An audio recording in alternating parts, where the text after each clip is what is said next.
look at the Denver Nuggets and say, whoa, just a week ago, they were that minus 115 or so price. Now we're looking at them at a 7-1 price. Any chances the Nuggets can actually come back? I think this is going 6 or 7 games, so I think that could be a little bit of a tighter spread between those two. But when you got those two guys, those two monsters, and Towns and Edwards, it's just really hard.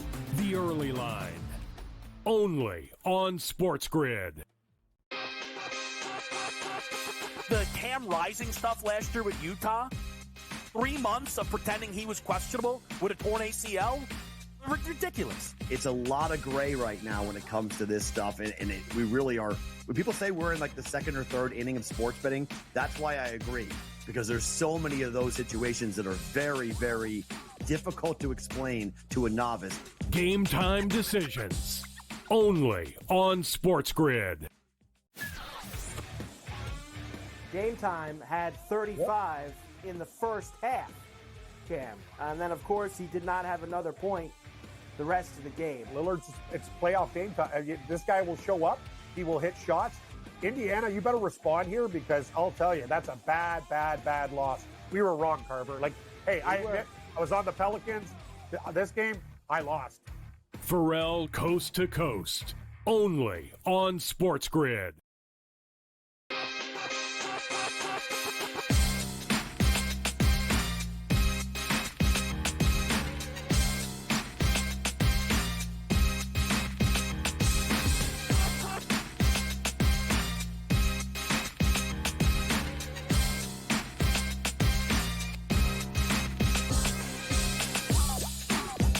Welcome in. It is Game Time Decisions. I'm Kevin Walsh, potentially soon to be known as the number one Jason Tatum supporter. Absolutely not. Absolutely not. Listen, it is remarkable that I still put coin on Jason Tatum, and I'll be doing that once again here on this lovely Thursday for the people, because we have two great games in the NBA, major implications, where the favorites are supposed to now be going up 2-0, which would give us all four round number 2 series in the NBA playoffs with teams holding 2-0 leads. We will expand a little bit on Nuggets, Timberwolves, as well as Knicks, Pacers, with some news around the New York Knicks and OG Anunoby's availability breaking within the last half hour, and how that series now could very well be shifting despite that current lead that we are seeing saddled upon the New York Knicks. We also have some relatively breaking news within the NBA's coaching circles, with the Phoenix Suns firing Frank Vogel, and reports from Adrian Wojnarowski as most recently within the last minute really confirming this job is going to end up going to Mike Budenholzer, the former Milwaukee Bucks head coach. We will expand on all of that when it is time, but let's start to put some picks on the board. And actually, I'm going to start on the NHL. Is it because I'm the hottest hockey gambler on the planet? No. It's just because I'm a hockey guy who happens to be a little hot right now. Let's get under the 6.5 tonight in Stars Avs. Really like this spot here. Look, the kindest break I've maybe ever been given as a bettor, it feels, was the Stars team total under 3.5 in game number 1. 3 goals in that opening period, and they did not score again and lose 4-3 in overtime. I like the full 6.5 under here. I think the Stars offense is clearly going to have some struggles in this series with an Avs defense that is playing great hockey right now, and I think Colorado can be held in check a little bit. Wouldn't surprise me if we go scoreless in that first period. That is how we'll start the hockey picks tonight. Let's get to your NBA picks. Some things in these games I am willing to run back. I considered running back. I think that some of the action that I went over in game 1 for both Celtics, Cavs, and Thunder, Mavs, you can circle the block on, and I'll bring those back up when need be. But I will start by running back Cavs plus the points. 12.5 in game 1, a loss. I'll go for 13.5 now here in game number 2. Cleveland did cover all 3 matchups in the regular season, and Cleveland was right in striking distance of the 12.5 point spread all the way into the fourth quarter. Celts pulled away. They covered comfortably. I'm not going to pretend they did not. but Cleveland remained in striking distance. That was the case all while we had an incredible game out of Jaylen Brown, another lights-out night from Derek White, and I think the offense for Boston hitting what is potentially going to be their high watermark for this series. When you try and figure out how does Cleveland step up here, because people are going to run away on the Cavs. Oh, my gosh, look at this. They just lost with Donovan Mitchell scoring 33. They lost with Donovan scoring 50 to the Magic. The Cavs' wins and losses are not solely predicated on how many points you get out of Donovan Mitchell. Their defense needs to be better, and the others need to step up, specifically Evan Mobley, who put some cheap ones in that fourth quarter, has not been good enough either side of the basketball, really, I feel, for Cleveland as a whole. He's had his moments, and Mobley still has a high ceiling. I do believe that. He needs to flash it a little bit more in this series, and I think he can flash it here tonight, and the Cavs can stay inside the 13.5-point spread. And then I'm going to go to Jason Tatum. I took Tatum to lead this series and made threes at plus 400 before the series began. A bet that has now absolutely lost value as Derek White made 7 in the opening game and Jason Tatum did not make a single three in over 5 night. Have Donovan Mitchell hit 4 on his own right, and now the two guys booked in front of Tatum before the series began are out to a huge lead. So instead of running to Tatum to lead the series at an updated number, let me get Tatum to lead tonight's game at plus 500. Big ticket item here for what is still the lead man on the Boston Celtics. And if you are the Celtics and you kind of look around, it's time to get Tatum going. Tatum now with consecutive games under 20 points for the Boston Celtics. He's only cleared the 25-point mark once this playoffs. I know things are going well, and I am sure that Jason Tatum's number one priority is putting a title on the board. But Jason Tatum has talked about being the league's best player, being the face of this league. Tatum wants to shine while winning. He's not going to be selfish about it. It's time for the Celtics to make sure that Tatum gets his. No better night than tonight in front of the home crowd here against the Cleveland Cavaliers. And if you're the Cavs, it's time to spread the attention defensively. You cannot solely, it is not as simple as hold Tatum in check and we're good. Boston is shown to be too deep, too many others that can step up here. What does it look like if you get Tatum for 35, but you keep the White Jaylen Brown combination under 40 points, potentially, under 45, maybe, something that feels a little more reasonable. But those guys scoring 57 efficiently as well. You're completely drawing dead here if you are the Cleveland Cavaliers. So I think Tatum could eventually break out in this three-point market, but of course I'm going to take him over the 2.5 made threes. He's not hit this yet in the playoffs. He's not. I think that changes here tonight. If you want to play a 6.5 first quarter points prop on Jason Tatum, I do not mind it. I am not playing it, though, because it is quite expensive, and I think patience, for me, is something I'm willing to have here. If Tatum goes through that number tonight, I believe it will be on the back of multiple made threes in the first quarter. At which point, then, my other bets are in a good position, and I'm getting my other bets much cheaper, and I'm getting larger windows to cash those tickets. If Tatum does go under that 6.5 tonight in the first quarter, that could be the best bet for Game 3. 2 straight games without Kristaps, 2 straight games where Tatum played the entire first quarter. I need another game to see if that is how the rotation is going to look with Porzingis out of the lineup. Because it was not a regular season certainty that when KP was out, Tatum played the full first quarter. But when Tatum played in regular and postseason now, when he plays a full first quarter, you are looking at a 16-game sample size where he has gone over this in 13 of 16, over a 6.5 first quarter points prop. So for Tatum, I'm playing the threes tonight, but keep that first quarter number in line. And we'll, of course, hit that when we have this game on Saturday, game number 3 in Cleveland. We now get over the Thunder Mavs, where we have the finishing place of 2nd and 3rd for league MVP. Nikola Jokic yesterday won his 3rd. We will talk about Jokic winning a 3rd MVP and the outlook for Jokic in that market and perhaps what Jokic winning that award could mean for the remainder of these playoffs. But what you have now is, I think, a super step-up spot for Luka Doncic. If Luka is completely compromised, then, yeah, it's going to get bad. It's going to get real bad. Because you have a team in Oklahoma City that's great on both sides of the basketball.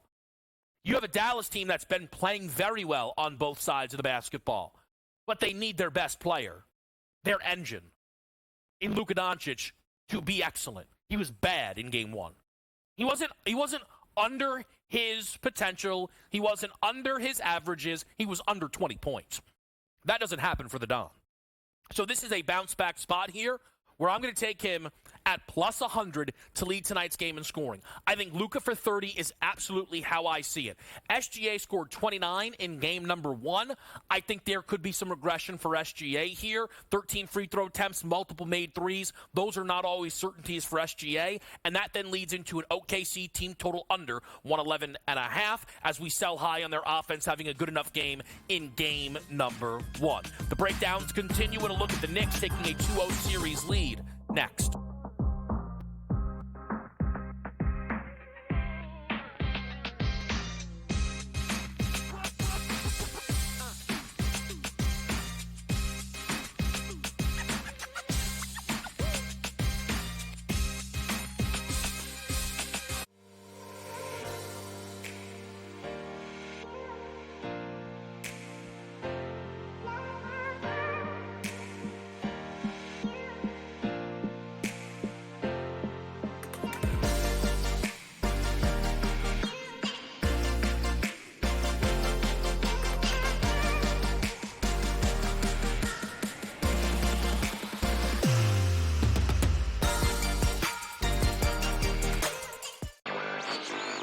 A surprise winner on the PGA Tour. Taylor Pendrith ends up winning his first PGA Tour win. He was pretty darn lucky to win. Ben Coles should have won that tournament. Also seeking his first PGA Tour victory, he went into the 18th hole, the easiest hole on the golf course, with a one-shot lead, and he was there in two, just less than 30 feet from the cup. Newswire, only on SportsGrid. The Bostonian versus the Book.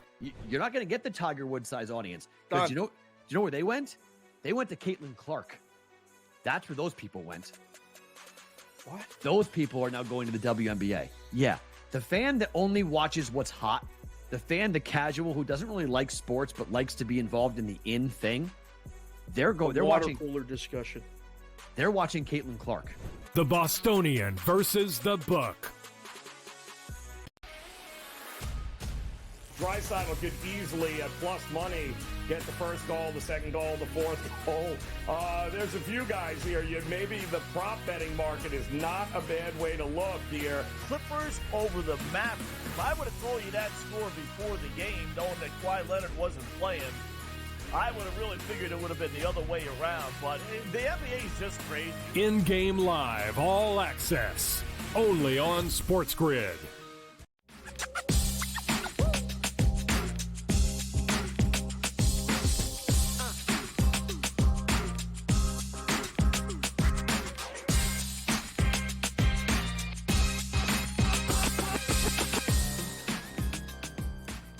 We're back right here on Game Time Decisions. Just to quickly recap the NBA picks that I'm on the board with so far tonight.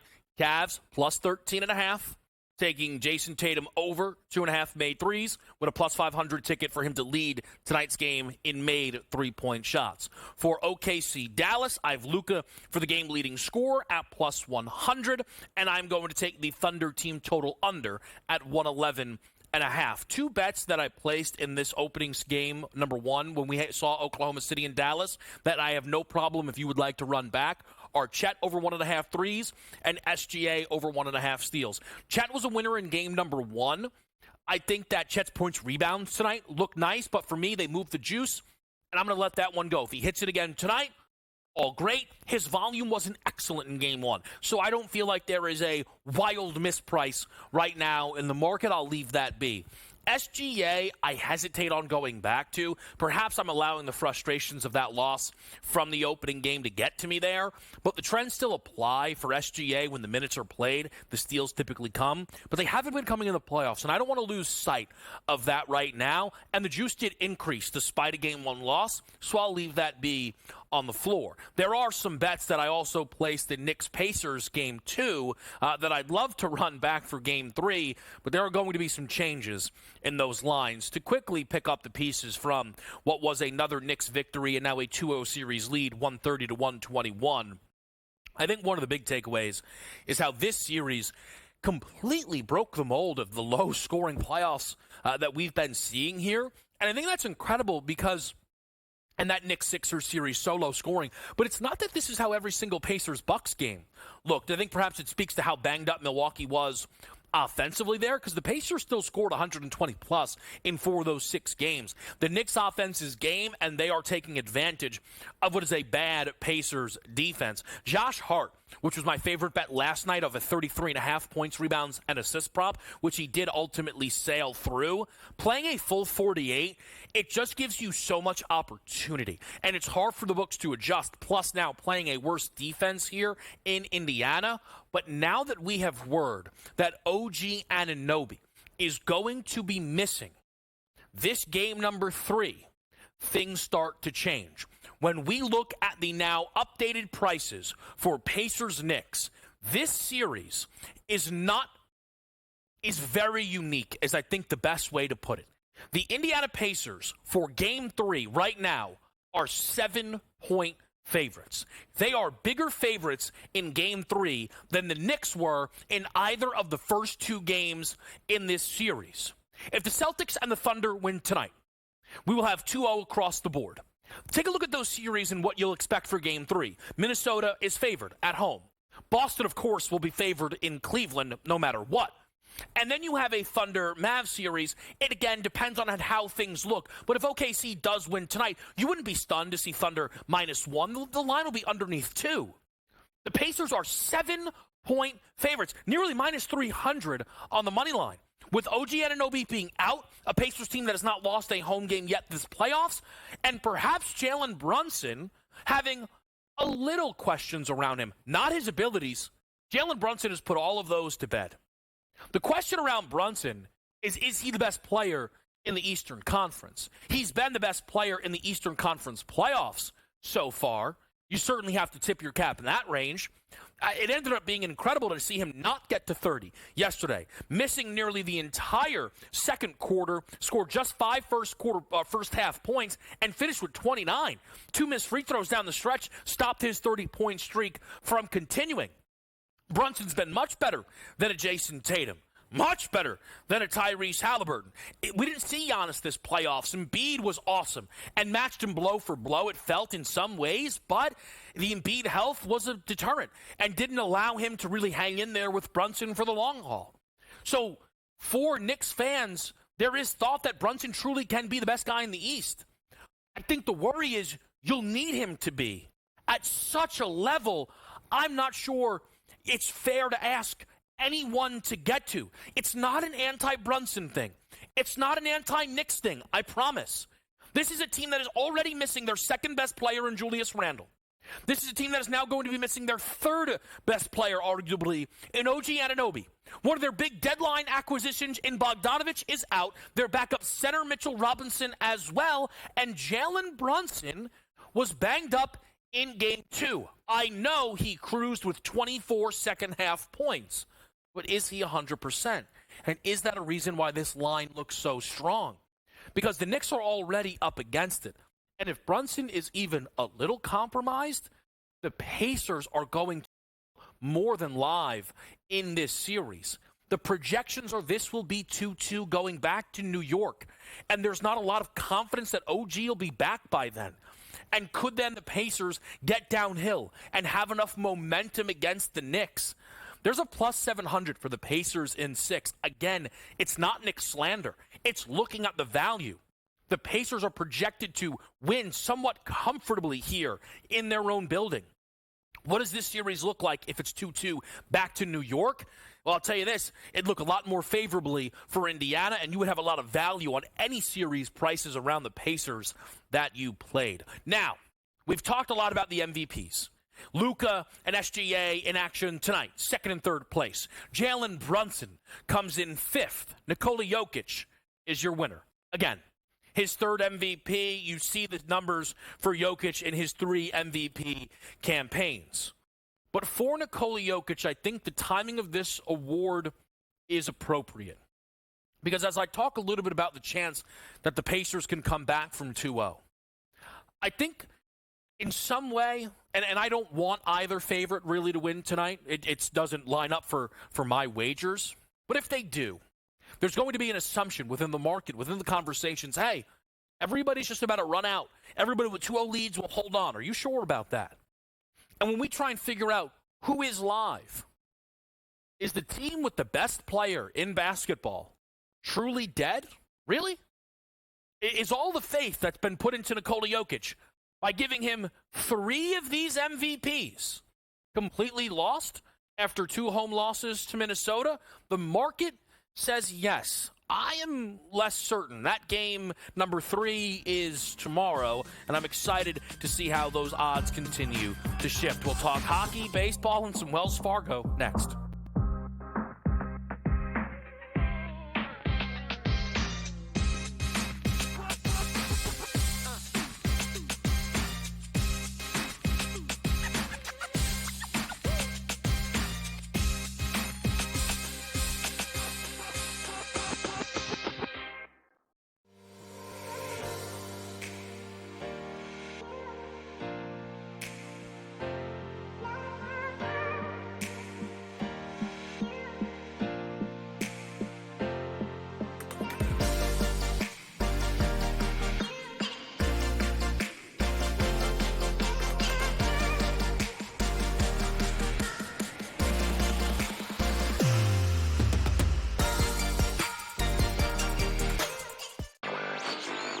A surprise winner on the PGA Tour. Taylor Hendrick ends up winning his first PGA Tour win. He was pretty darn lucky to win. Ben Coles should have won that tournament. Also seeking his first PGA Tour victory, he went into the 18th hole, the easiest hole on the golf course, with a 1-shot lead, and he was there in 2, just less than 30 feet from the cup. Newswire, only on SportsGrid. The Bostonian versus the Book. You're not going to get the Tiger Woods size audience. Because do you know where they went? They went to Caitlin Clark. That's where those people went. What? Those people are now going to the WNBA. Yeah. The fan that only watches what's hot, the fan, the casual who doesn't really like sports but likes to be involved in the in thing, they're watching cooler discussion. They're watching Caitlin Clark. The Bostonian versus the Book. Draisaitl could easily, at plus money, get the first goal, the second goal, the fourth goal. There's a few guys here. Maybe the prop betting market is not a bad way to look here. Clippers over the Mavericks. If I would have told you that score before the game, knowing that Kawhi Leonard wasn't playing, I would have really figured it would have been the other way around. But the NBA is just crazy. In-game live, all access, only on SportsGrid.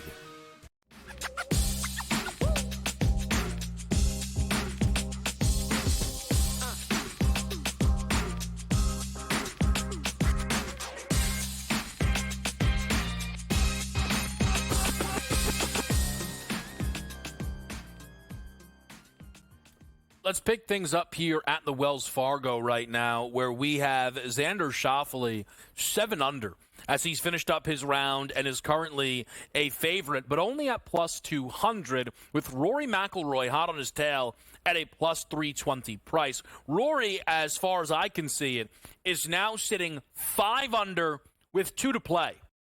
There's a world that Rory could absolutely come in here and be tied for the lead with Xander Schauffele, which would position Rory as the new favorite. Getting to 6 under could see him jump Xander as well. Probably more likely he pars out, which again would be fine for Rory. Colin Morikawa is a 12-1 price. Max Homa 18-1, and then how about Justin Thomas rounding out the top 5 odds board right now with an 18-1 number as well. It's dropped a little bit. It was sitting at 20-1 just a few moments ago. We have 13 golfers sitting right now at 3 under or better. Some of those are still in play, so we'll see if they're able to move it up a little bit further or some drop off. We will be talking to Brady Cannon at the top of the hour with his updated thoughts at the Wells Fargo, with, of course, one big name missing here from this field, and that is Scotty Scheffler, as we are a week away now from the PGA Championship. And, of course, whenever you are a week out from a major event, is it important to keep it in the back of our mind. Baseball updates. We've finished up 3 games already. Arizona wins again against the Cincinnati Reds 5-4. Minnesota handles Seattle quite easily. 11-1 is your final there. Rockies dust up the Giants 9-1. And we're live in the Bronx with the Yankees trailing Houston 3-2. It was 3-0 after 1, but a Volpe homer cut this deficit down to just 1 run through 5 innings. I am waiting on a Jose Altuve run scored. It was a bit frustrating to see the Astros put 3 on the board in the opening inning, and Altuve not get on base in his first at-bat. A first-inning cash is typically what I have to rely on with these MLB play of the days. I will quickly add, and I mentioned this briefly yesterday, that on Twitter, at the Kevin Walsh. If you'd love to get in the mix, of course, follow everyone at SportsGrid Radio as well. But I did have an alternate team total parlay for Major League Baseball, taking things down. So not chasing a big ticket, but taking teams over 2.5 runs. And look, whenever you play minus money parlays, they look great. You're like, how does this lose? And then it just takes one bad thing to trip up. But I've had conversations with people who bet baseball and are better at betting baseball than me about how sometimes those alt-team totals taken down, heavier juice paired together, you can actually rely on those a little bit more than people would think, and it might be a market I'm willing to get involved with a little bit more. Just with the light card today, wasn't able to push that forward. Probably your most interesting game left on the baseball board is going to come to us in Milwaukee with that good Brewers team as a home dog against Sonny Gray, who has been absolutely brilliant so far to open up this season. A minus 136 number currently on St. Louis. Total checks in at 7.5. We have 2 on the ice tonight, as we are going to be talking, of course, with Joe Madden in just a couple of moments here on Game Time decisions and getting her thoughts on the NHL board as well as the remaining baseball board. Yesterday, we saw 2 really important games, though. Florida not only evens up the series and avoids a 2-0 deficit, losing both games at home is what the situation would have been, but 6-1. Poured it on Boston after seeing the Bruins score the first goal, which is interesting now. Both times the team to score first has not won the game in this Panthers-Bruins series. But for the Panthers, if again, not score 6 goals regularly, but if that offense can get out in front, there are legitimate questions about how often Boston will be able to hang offensively, I think, with Florida in this series. And then a collapse by Edmonton. Up comfortably, it looked like, against the Vancouver Canucks. It was 2-0 early. It was 4-1 in the middle of the second period. But then a 3-0 victory in the third period, a 5-4 final score for the Canucks. See them take the first game. Now, here's the interesting thing. For Vancouver, you protect home ice, right? But Edmonton, they were favorites in that game. Think about what we're going to talk about here in just a moment with Carolina and New York and where some of those prices are sitting. While the Rangers are up 2-0, according to the books, boy, they needed to be, because Carolina now back on their home ice has the advantage. Don't love that game tonight, but I kind of would just keep playing Rangers money line. That is a number that is not lost yet this postseason. As I mentioned off the top, Stars Avs is an under for me tonight. We'll get Joe Madden's picks next right here on SportsGrid.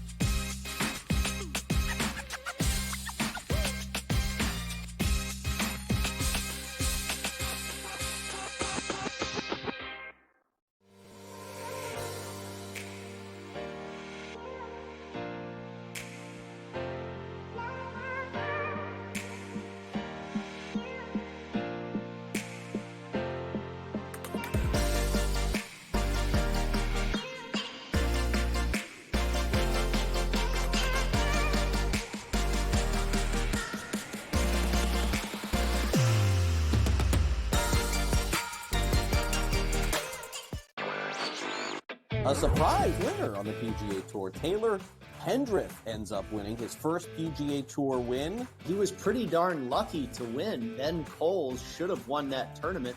Also seeking his first PGA Tour victory, he went into the 18th hole, the easiest hole on the golf course, with a one-shot lead, and he was there in two, just less than 30 feet from the cup. Newswire, only on SportsGrid. The Bostonian versus the Book. You're not going to get the Tiger Woods size audience because do you know where they went? They went to Caitlin Clark. That's where those people went. What? Those people are now going to the WNBA. Yeah, the fan that only watches what's hot, the fan, the casual who doesn't really like sports but likes to be involved in the in thing. They're watching cooler discussion. They're watching Caitlin Clark. The Bostonian versus the Book. Draisaitl could easily, at plus money, get the first goal, the second goal, the fourth goal. There's a few guys here. Maybe the prop betting market is not a bad way to look here. Clippers over the Mavericks. If I would have told you that score before the game, knowing that Kawhi Leonard wasn't playing, I would have really figured it would have been the other way around. But the NBA is just crazy. In-game live, all access, only on SportsGrid.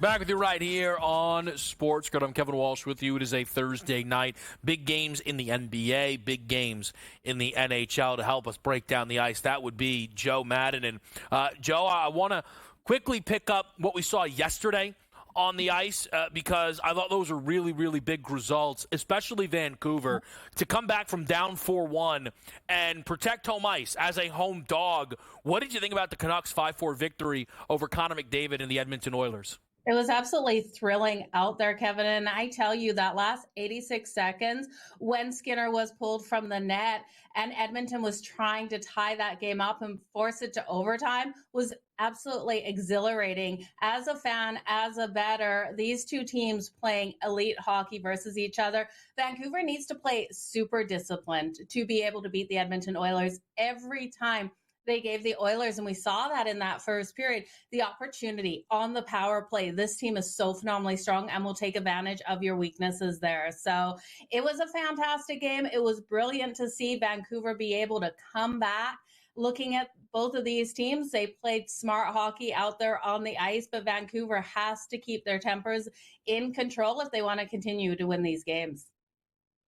Yeah, I think the interesting thing was with that 4-goal performance, Connor McDavid not incredibly involved all in all. And look, the McDavid expectations are, much higher than anybody else, but only the 1 point in the game. He only has 1 goal so far, and I know McDavid does so much of his work with the assists, setting up his teammates. He draws so much attention. And I know that the Edmonton offense isn't necessarily what let them down, but they did go scoreless over a decent chunk of action there on the ice last night. And look, fair or not, when you're the best player in the world, those are the expectations that are on your plate, and those are the expectations of Connor McDavid. Though being the best player in the world, Joe, maybe not something that's unanimous. People will look at Nathan McKinnon, who's very likely going to be winning the league's MVP trophy this year, and an Avs team that pulled off an incredible comeback against the Dallas Stars, held them scoreless after the first period, and win that game 4-3. What do you see here in game number 2 with Colorado and Dallas? This is going to be an absolute battle out there on the ice, Kevin. You said it. Nathan McKinnon is so phenomenally strong. Probably the most competitive guy out there on the ice across the whole league. Yeah. I really do think Colorado, with their high-octane pace of play, can come out and steal another one here in Dallas. They seem to have found the magic spots in Jake Ottinger's net, and I really do think for the Dallas Stars to slow them down, it's not going to happen. I keep looking back at that series versus the Winnipeg Jets. They weren't able to slow the Jets weren't able to slow them down, and I don't see the Stars being able to do so because I do believe in the Jets' defense more than the Dallas Stars. So I do think you look at the overs in this series. I'm expecting this to be the same result in this one. 4-3 style game determined in overtime, or 5-4 determined in overtime, because we know the Dallas Stars can score as well. The Colorado Avalanche have the weaker goalie here with Georgiev in goal, and Wyatt Johnson, someone you have to circle from the Dallas Stars to find the back of the net, light the lamp, because he's been absolutely phenomenal out there. I'm expecting a fast-paced first period again. I would look for the over 1.5 coming in. It's right around -130, but both teams to score will give you plus money. I'd be shocked if both teams didn't score in the first period, Kevin. Yeah, I am on the full game under 6.5, Joe. And look, I think, maybe sometimes I'm trying to zag too much. Colorado's really fascinating right now because the 4 goals that they put up in the last game, that's their fewest scored so far this postseason, right? So if the Avs offense is just going to score 4 every game at a minimum, well, then Dallas is going to have to go pedal to the metal here. I'm curious, when the Stars look at what went wrong in game 1, do they feel it was the defense or the offense more, right? Because, 3 early goals, it was amazing. I don't know, did they get their heads out in front of themselves, Joe? I don't trust the Stars' offense as much, so if they're going to win, I feel like they need to just play more controlled hockey. I think it's a really interesting series because for Dallas to jump on Colorado the way that they did and give up that game, it can be so demoralizing. Oh, absolutely. It can be. And I really do think that weighs on them in this one. Dallas needs to not play Colorado's game. And they came out to play Colorado's game. Fast pace, punch you in the mouth style hockey where we're going to get on the board and then we're going to try to lock down defensively. Well, that doesn't work against Colorado because if you come out playing their style of game, they're just going to answer back. And that's exactly what we saw in that first game. And I really do think they have to come out more cautious. They have to not play into it. But I can't see them not playing into it because Colorado forced the Winnipeg Jets to play it each and every single game. And the Winnipeg Jets knew they couldn't win it. They just had to try to beat them at their own game. And I think Dallas is going to try to beat them at their own game here as well. But I don't think it's going to be possible. Now, could they pick up the win here at home and tie up this series? They absolutely could. But I'm looking here. I lean on the Avs to be able to get it done. You're getting a little bit of plus money as the underdog on the Colorado Avalanche. They have every opportunity of going up 2-0 in this series, Kevin. Yeah, certainly so. Now, 2-0 is our current score in Carolina, New York. And we have a -170 number now on the Carolina Hurricanes. The books felt, they're the better team. They're going to take one of the first 2. Didn't happen. The Rangers still haven't lost yet this postseason. Joe, do you think their first loss could be on the table tonight? No, I don't think so. And you look at this plus money you're getting with the New York Rangers, Kevin, and I can't say no. This team has so much chemistry together. On the ice, you look at these players and their ability to just move that puck so smoothly with each other out there. You can tell this team is a team that's getting along in the locker room as well. Their power play is so effective and efficient out there. They're really built to win the cup. And I do think they have every ability. And with that plus money tonight, I would jump all over them at plus 140 to win the third game here versus the Carolina Hurricanes. I really do think they can go up 3-0 in this series, and Carolina is going to be desperate. We saw in that last game, they put up, 57, 56 shots on Igor Shesterkin. Igor Shesterkin, absolutely phenomenal out there in the net. I do think Carolina peppers him again tonight. It's going to come down to Igor. If Igor can have the same performance as he did last time, the Rangers can win another one. I'm taking Igor Shesterkin over 29.5 save shots on goal. That's coming in at -106. I do think you could bump this one up, fire it up to even 35 plus save shots on goal, just with how many shots Carolina was able to get in that last one. And I'm going to take this one to go to overtime. I think it's a tight battle, even though I'm taking the Rangers to win at plus 360. Carolina's never out of this. Again, I want to remind you, this is a perfect live betting situation. Only if Carolina's down by a couple goals going into that third period, bet them on that puck line, because this is going to be a tight battle, and Carolina in the third period in the postseason is absolutely lights out. So only if Carolina's down will I take them plus 1.5 going into the third. But I do think it's a tight one, Kevin. Yeah, and if I am kind of looking this up correctly, 15 of Igor's 54 saves from the last game came between overtime and double overtime. Yeah. What that means is he had a gazillion saves still in the first 3 periods of this game. So does that, when you see that amount of saves, Joe, does that ever worry you that at some point this Carolina team's going to maybe be able to break through in a major way? They could, but we've got a hot goalie here in Igor Shesterkin, and he is the caliber of goalie you can't fade. This isn't like a Stuart Skinner that goes hot for a couple of games and then falls off. Igor Shesterkin is that name that you want to back here for sure, Kevin. Yeah, all right, we're going to give Igor some trust. I will tell you, without a doubt, New York fans have no problem. New York fans are loving things right now. Brunson, Igor. Let's see. Did Soto do anything? All right, he didn't. But listen, all in all, things are going well with some of the New York sports. Speaking of Soto, we're going to talk some Major League Baseball on the other side here with Joe Madden. We still have 3 games coming up tonight. We've got the Yankees game live right now against the Houston Astros as well. And then inside this hour, also need to talk a little bit about the head coaching updates in the NBA. Frank Vogel, Mike Budenholzer, and the Phoenix Suns. That's all next right here on SportsGrid.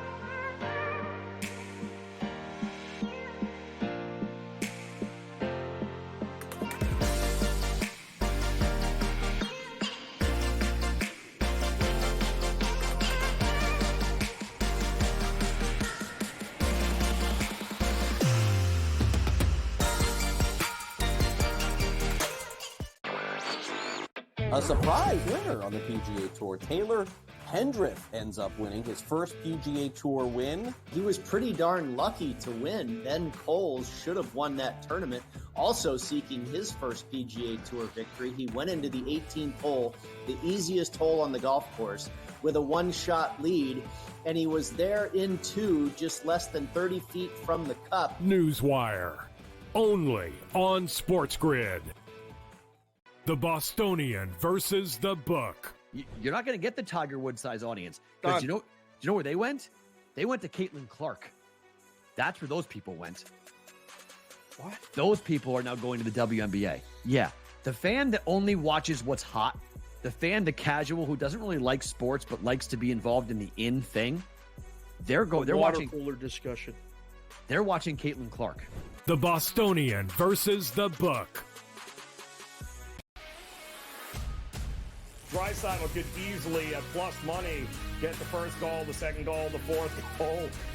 There's a few guys here. Maybe the prop betting market is not a bad way to look here. Clippers over the map. If I would have told you that score before the game, knowing that Kawhi Leonard wasn't playing, I would have really figured it would have been the other way around. But the NBA is just crazy. In-game live, all access, only on SportsGrid.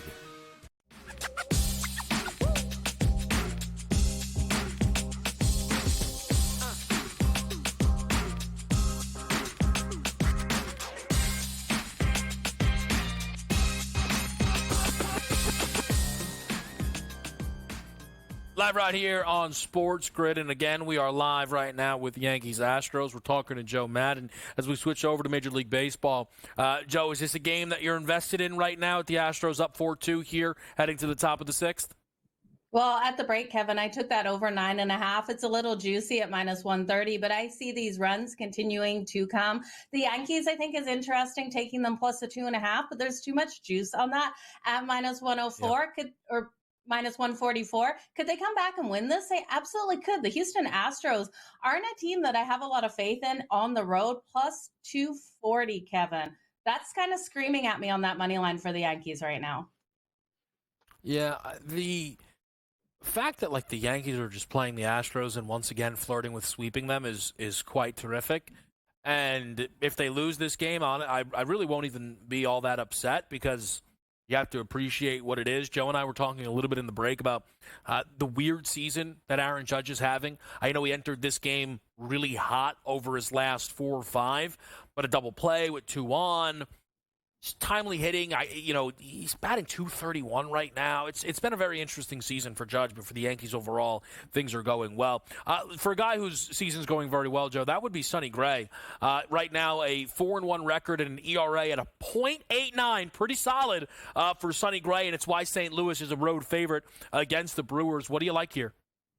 Okay, this line looks kind of fishy, though, right? You look at Sonny Gray's numbers, and they're so phenomenally strong. You would think in this first 5, it's just such a short price. And on the money line for the St. Louis Cardinals, I know they've had some struggles as of late. I'm a little cautious with this one, but I am going to take them straight up on the money line. You look at Myers here, and he's being picked apart. He's 0-2 with a 6.23 ERA. I expected the St. Louis Cardinals to be, a -180 favorite, even here on the road with Sonny Gray getting the start. So I'm cautiously going to take the St. Louis Cardinals here on the money line, Kevin, but I don't know. Something doesn't sit right in this one, really, with that line for me. I do think this one stays under that total, though, as long as Myers comes out stronger than we've seen. So I'm looking for a lower scoring game. I will take the under, and I'll take the St. Louis Cardinals on the money line. Sonny Gray has to get it done, right? Logan Gilbert crushed me today. He just got lit up like a Christmas tree for Seattle. I bought into that pitching matchup, hopefully not getting bought into this one. Yeah, it's really interesting with Sonny Gray. I was curious, the outs recorded market has been a fun one to follow, and his 17.5, which is, Willie pitched 6 innings plus, it was -205. And I'm surprised you very rarely see 18.5. And I know that in today's day and age, guys don't go as long, but Sonny Gray has gone longer because I feel that Sonny Gray will very likely throw 6 innings. He's done that now in every start outside of the first one that he made this season, but maybe just go beyond 6. I'm not getting that. And it's -185 now for the over.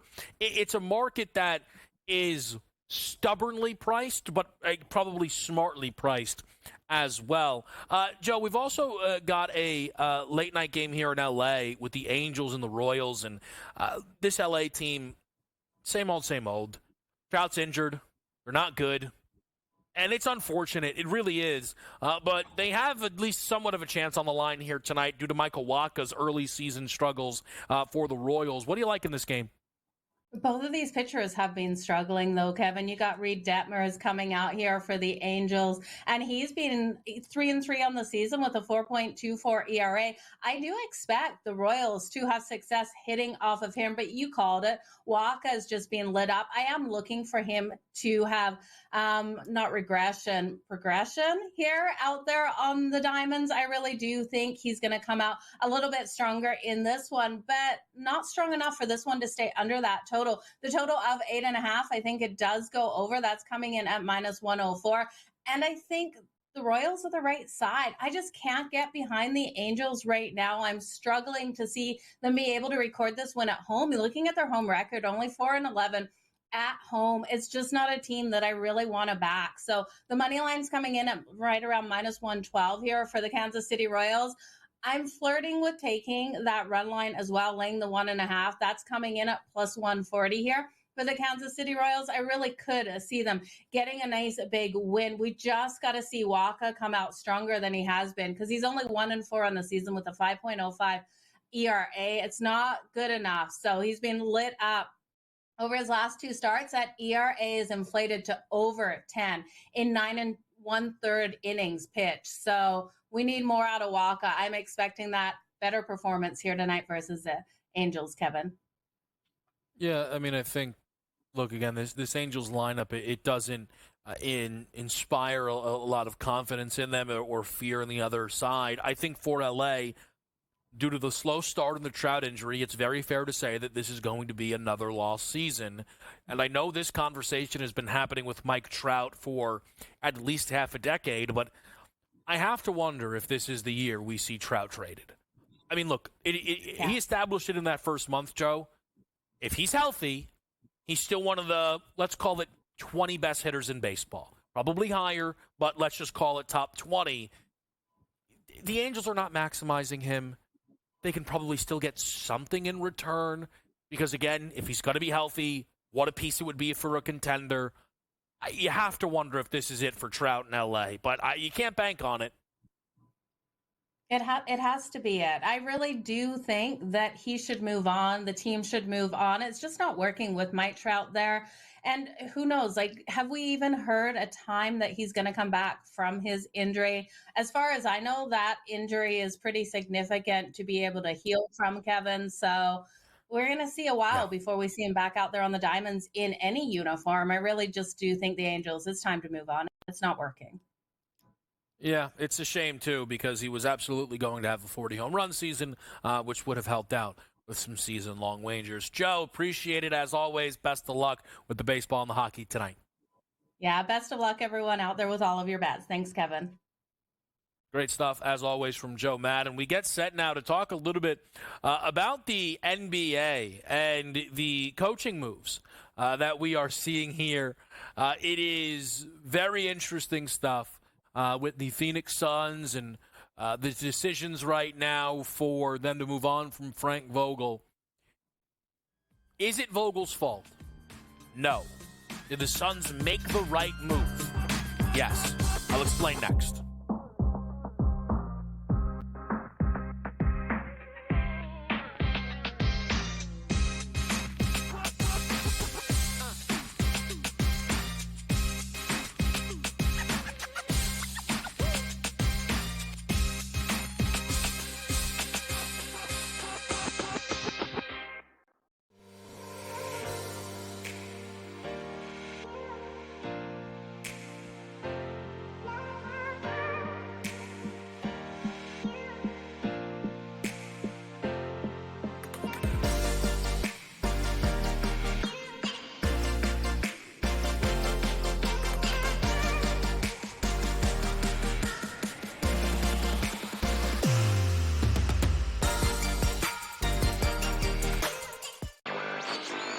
A surprise winner on the PGA Tour. Taylor Pendrith ends up winning his first PGA Tour win. He was pretty darn lucky to win. Ben Coles should have won that tournament. Also seeking his first PGA Tour victory, he went into the 18th hole, the easiest hole on the golf course, with a one-shot lead, and he was there in two, just less than 30 feet from the cup. Newswire, only on SportsGrid. The Bostonian versus the Book. You're not going to get the Tiger Woods size audience. Because do you know where they went? They went to Caitlin Clark. That's where those people went.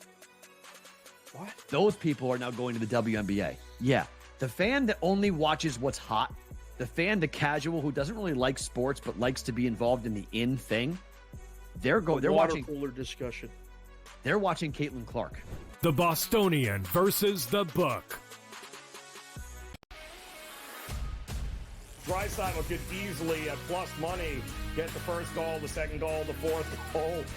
There's a few guys here. Maybe the prop betting market is not a bad way to look here. Clippers over the Mavericks. I would have told you that score before the game, knowing that Kawhi Leonard wasn't playing. I would have really figured it would have been the other way around, but the NBA is just crazy. In-game live, all access, only on SportsGrid.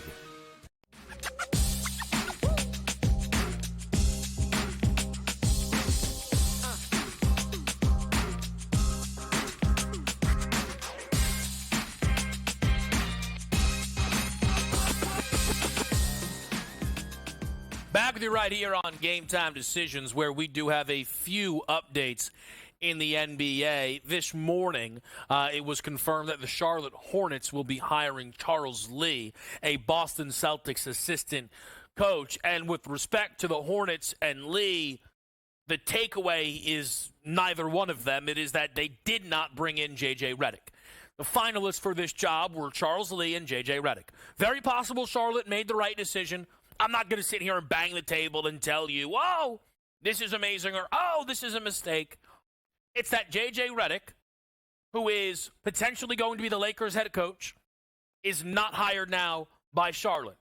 Did Charlotte prefer Charles Lee to J.J. Redick? It's absolutely possible. Did J.J. Redick say, I'm not taking this job, I'm waiting for the Laker decision? I think that's absolutely also on the board. I think the Lakers right now are hoping somehow they get Ty Lue, but since that's unlikely, and if they inevitably do not, they will then bring in J.J. Redick. I think the Lakers trying something new isn't a bad move, and it is, of course, a move that you would expect LeBron to be a big supporter of. I know Brian Windhorst said LeBron doesn't get involved with head coaching decisions. One, two, why? I mean, why? Why would LeBron not get involved with those decisions? Do the Lakers just want to keep making bad decision after bad decision? If so, then keep him out of the room. If not, allow him to have his voice heard. One name the Lakers were going to potentially be tied to was Mike Budenholzer. He is off the board, seemingly, as he is going to be replacing Frank Vogel in Phoenix. Vogel, by the way, did win a championship with the Lakers. I mean, if all else fails, it wouldn't stun me if his name got tossed around with the Laker job, but that's neither here nor there. This is about the Suns and their decision after one season to move on from Frank Vogel. And again, a lot of the reaction from people is how this isn't Frank's fault. Frank is being positioned as a scapegoat for what was an underwhelming season. I mean, look, 49 wins, one off of a 50-win season, with all the injuries they had, is not the issue. Being swept in the first round non-competitively is. And I know Minnesota, now dominating Denver the way they are currently, might make things look a bit better for Phoenix. But again, getting rid of Frank Vogel, for me, is not even results-based at this moment. To me, Phoenix had two choices. Fire Frank Vogel or trade Bradley Beal and Kevin Durant. When the season ended in Phoenix, we immediately were given a report from The Athletic, spearheaded by Shams Charania, that there were massive problems within coach and roster. Beal seemingly completely blowing off Vogel. Players no longer listening to his message. Kevin Durant unhappy with his usage in the offense. Again, I have no problem if you are sat there saying, this is ridiculous. Those guys are wrong. They might be wrong. But things got to a place, I think, very clearly right away that it was either going to be Durant and Beal or it was going to be Vogel. You can absolutely say it is up to Matt Ishbia and James Jones in that front office to get a hold of their stars and say, you can't run this guy out of town. But that is not what they did. This is certainly a star-driven team here in Phoenix. And it was either going to be getting rid of Durant and Beal or getting rid of Vogel. So they got rid of Frank. And I'd rather keep Durant and Beal. At the end of the day, the Phoenix Suns were a 49-win team while not being healthy. I think there's areas that they can improve this roster. And they were eliminated by a Minnesota team who's done enough now through 2 games against Denver. It feels maybe like a little bit less of a disaster. What Phoenix needs is somebody to explain to their big three the importance of the three-point shot. That's not a joke. It's not a bit. It's the truth. If somebody does not shake Kevin Durant and tell him that being 50, 40, 90 doesn't matter if all you do is take 17 footers, then we're wasting our time. It was very clear to me in that report, Vogel was not going to be the one to get that message through. Because either Vogel doesn't believe it or Durant's not going to listen. Same thing with Beal, and probably same thing with Devin Booker. So then, this team needs a new voice. Bringing in Mike Budenholzer, a coach who we know values the three-point shot. Do I think the Phoenix Suns will be better because of this move? I do. And that's the priority. I don't hate it, I can't knock it. The Wells Fargo's next here on Game Time Decisions.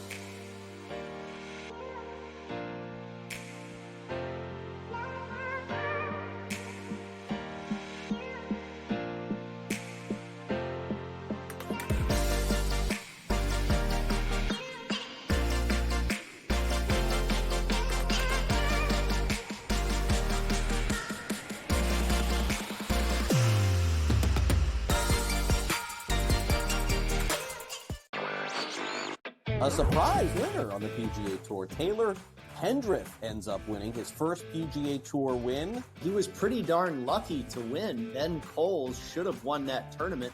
Also seeking his first PGA Tour victory, he went into the 18th hole, the easiest hole on the golf course, with a one-shot lead, and he was there in two, just less than 30 feet from the cup. Newswire, only on SportsGrid.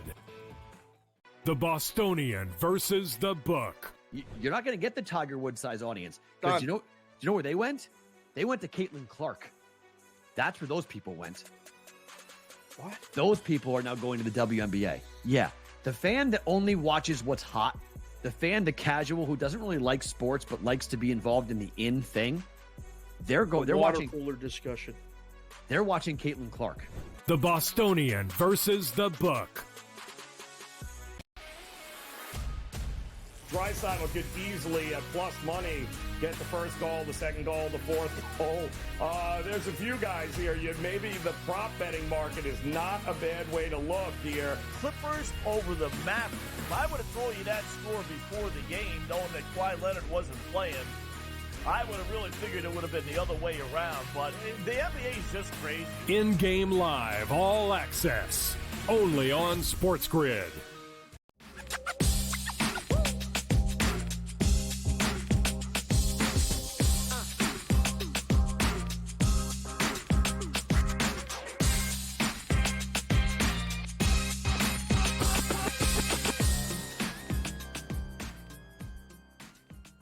All right, we're live with you right here. It's Game Time Decisions on SportsGrid. The NBA playoffs, game number 2 in Boston with the Cavs and the Celtics will be beginning shortly. We'll hit this game a little bit more before tip, but just quickly on the Cavs, plus 13.5. Tatum over 2.5 made threes, and then plus 500 to lead this game in made threes.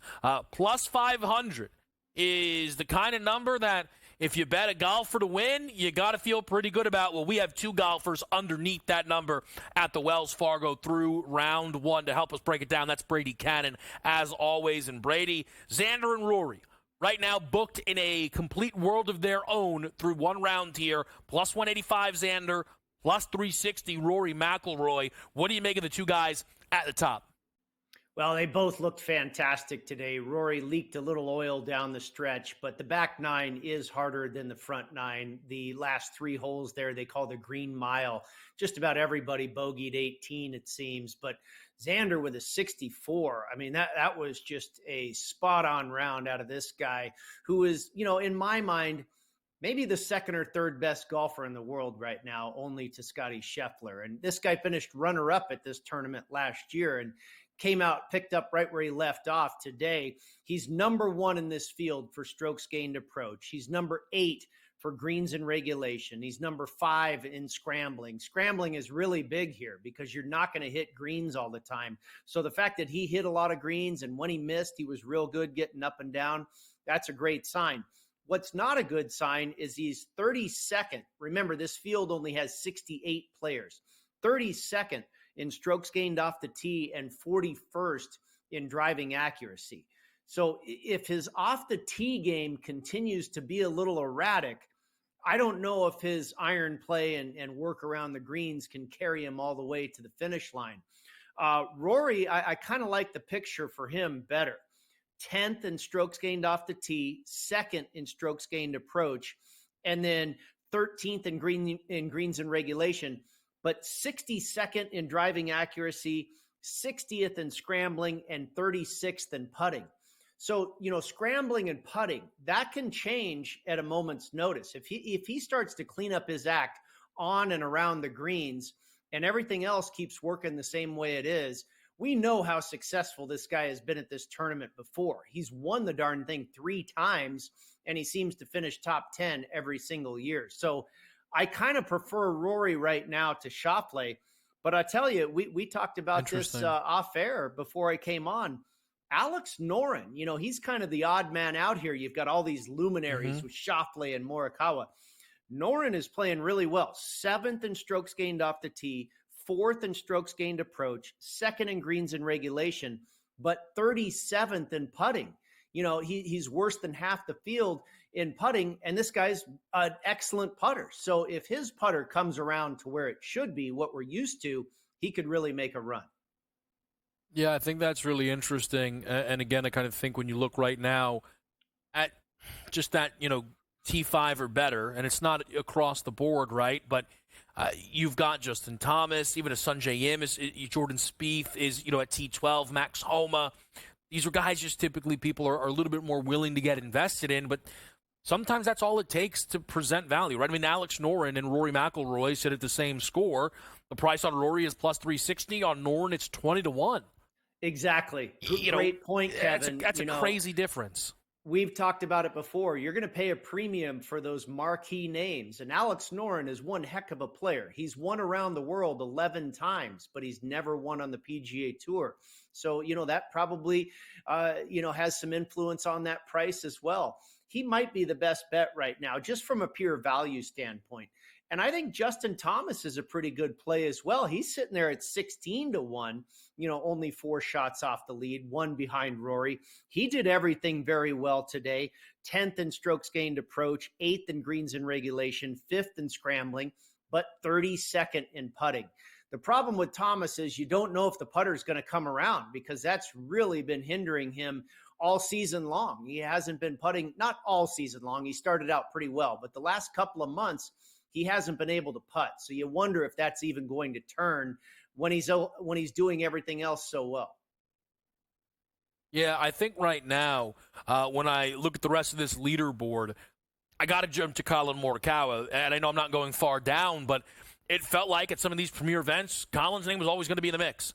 And, again, it's just, all right, who's going to break through? Who's going to be able to break through? Well, since Scotty Scheffler's not around, everybody's got to feel like they can finally break through. Colin's at 11-1. I think that, again, I'm not saying that Noren being 20-1 looks like value, right? But the gap between Rory and Morikawa, considering the current Morikawa form, Brady, unless I'm missing something, that feels even more surprising than the gap with Noren.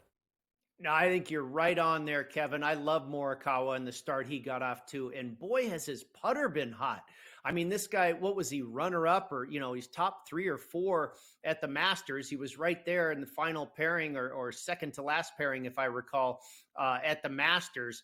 And, the hot play has just continued. He got out to a great start today. And actually, mid-round, I put a futures bet on him for next week at the PGA Championship. I'm seeing anywhere from 20 to 28-1. I was able to pluck off a 32-1 out here at Circa Sports in Las Vegas. That's a tremendous number for a guy that has really started to show up in big time events. And like I say, carrying a hot putter. Not traditionally has he been a great putter really throughout his career, but the putter is hot right now. And if you look at his numbers, 13th in strokes gained off the tee, 7th in approach, 8th in greens in regulation, 4th in driving accuracy, and 15th in putting. So everything is really steady. And the putting, he's in the top quarter of the field. He could improve. He could get better. I don't think he's going to get a whole lot worse. I expect him to probably stay on a pretty even keel here. 11-1, I think, is a pretty good bet on Morikawa. And 32 next week to win the PGA. Not bad either. Is there anyone, as tempted as I am, I think I'll ask you about Scotty a little over the weekend as we get set for the PGA Championship. But is there anyone right now who had, let's go under or over par round, right, +1 or worse? Is there anyone there who you think could potentially make a charge? We talk finishing positions, right? I mean, there are some, I see Shane Lowry at 4 under, right? One of the worst scores of the entire round. Is there anybody who had a bad day who you might think could be in line for a bounce back here? Yeah, I was on Sahith Theegala pre-tournament. I think he finished 2 over par. He might get his act together. He putted really well, but the rest of his game did not show up today. He could turn it around. One thing that's important to remember when you're looking at some of these guys that didn't get off to a great start, Harris English played really solidly, just bogeyed the last hole to finish at even par. Jake Knapp double bogeyed the last 2 holes. He was at 4 under par. He's another guy I think you can take a look at. But one thing to remember, this is 4 rounds. There's no cut. So these guys are going to have 3 more days to turn it around. There's a lot of golf left to be played. Yeah, I think, Cantlay's just a name for me. You see him here at T50. Usually any tournament Cantlay's in, it feels to me, Brady, like that's a guy that can kind of make a charge, right? I don't know if his numbers jump off the page to you, but he's a name that caught my eye. He's capable of doing that anywhere at any time. I just worry about the guy because he hasn't had a great season. We saw him have the lead at the Genesis Invitational back on the West Coast swing at Riviera, and then he faltered down the stretch, and we really haven't heard from him since. So I just don't have a lot of faith in Patrick Cantlay right now. I'd probably be looking at other guys that are in better current form. But no, and I even looked at him for next week. He's around 30, 32 to 1 to win the PGA. No reason he can't, but I'm just worried about his form. He has not had a great season. I'll tell you another guy whose form isn't there, which does not line up with last season. That's Hovland. Right now, sitting outside that top 40. It's been really only one finish inside the top 20. Missed the cut at the Masters. Time will tell, Brady. We appreciate it as always. We'll talk over the weekend. Sounds great, Kevin.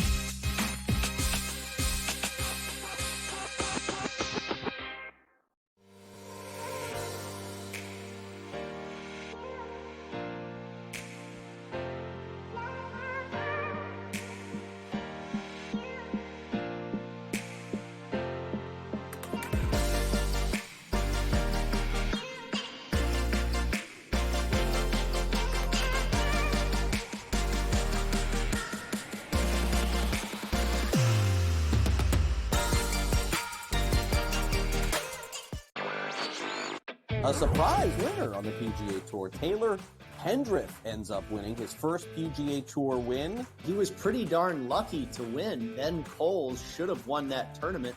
Also seeking his first PGA Tour victory, he went into the 18th hole, the easiest hole on the golf course, with a one-shot lead, and he was there in two, just less than 30 feet from the cup. Newswire, only on SportsGrid. The Bostonian versus the book. You're not going to get the Tiger Woods size audience. Because do you know where they went? They went to Caitlin Clark. That's where those people went. What? Those people are now going to the WNBA. Yeah. The fan that only watches what's hot, the fan, the casual who doesn't really like sports but likes to be involved in the in thing, they're watching cooler discussion. They're watching Caitlin Clark. The Bostonian versus the book. Drysdale could easily, at plus money, get the first goal, the second goal, the fourth goal. There's a few guys here. Maybe the prop betting market is not a bad way to look here. Clippers over the Mavericks. If I would have told you that score before the game, knowing that Kawhi Leonard wasn't playing, I would have really figured it would have been the other way around. But the NBA is just crazy. In-game live, all access, only on SportsGrid.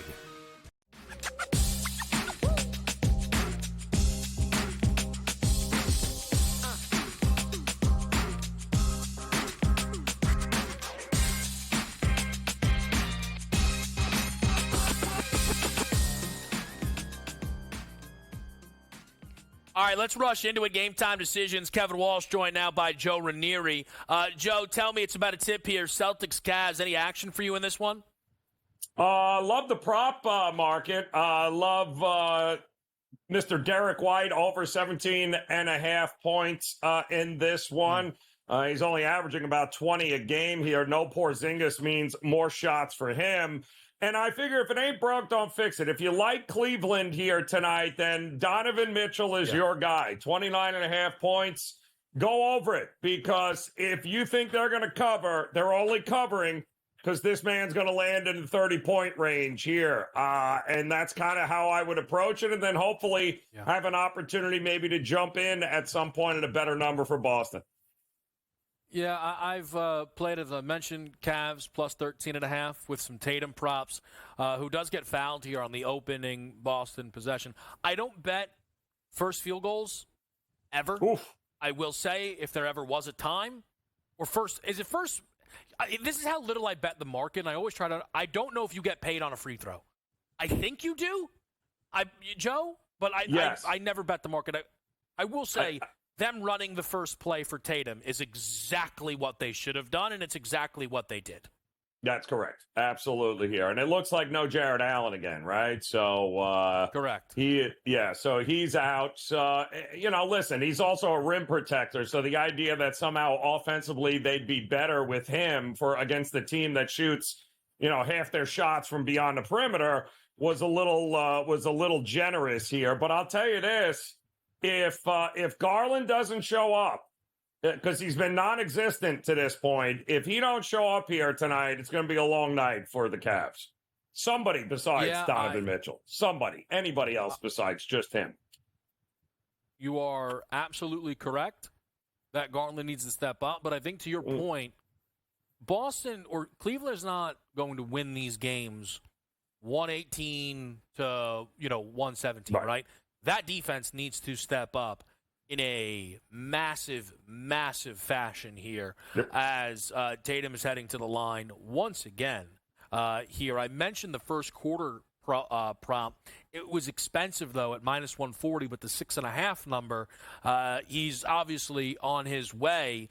And I think the interesting thing for the Celtics, and you kind of, hey, what's not gone well for Boston so far? Well, Tatum has not been one of the 10 best players in the playoffs. Mm-hmm. And the thing is, that matters more for like a legacy thing than a Celtics win-loss thing. I think, and Joe, you can certainly speak to it a ton from what we probably watched in that Miami series. Tatum was very inefficient in the series overall, but it was good defensively, good in other spots. And, Boston right now, it's just they're a very complete basketball team. It's a great starting five with a lot of balance, and everybody in the East is up against it, playing against them. We know it. He's been usually feast or famine. First half, second half, not full game. But when he's not on offensively, he's done what he needs to do defensively to keep them in games. But when you have guys like Derek White, who have now scored 20 or more in 4 of his 6 playoff games here, and now Porzingis is out, and you got Brown, you got a lot of double-digit scoring coming off the bench as well as in the starters. The interesting part with Tatum is always going to be, where is he when they need him?